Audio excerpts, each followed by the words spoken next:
In section 6, we're going to look at isosceles and equilateral triangles.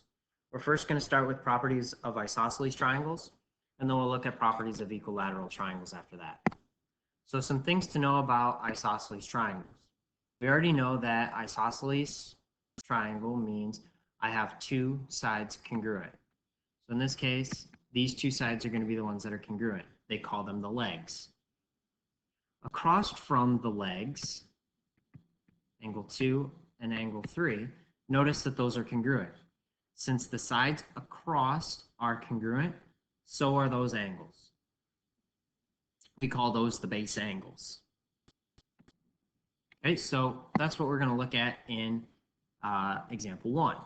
We're going to go backwards. Essentially, this one is saying if I know that AC is congruent to BC, then I know angle 2 is congruent to angle 1. And likewise, if I know angle 1 is congruent to angle 2, then I know that side EF is congruent to side DE. So let's try an example that deals with this. Name two unmarked congruent angles.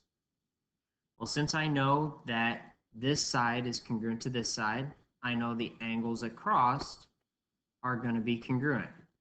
So in this case, we can say angle B is congruent to angle ACB.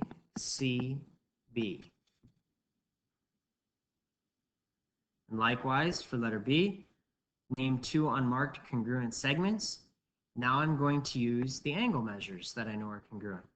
Since I know angle ACD is congruent to angle D, we know that this side should be congruent to this side over there. So we're going to say AC is congruent to AD.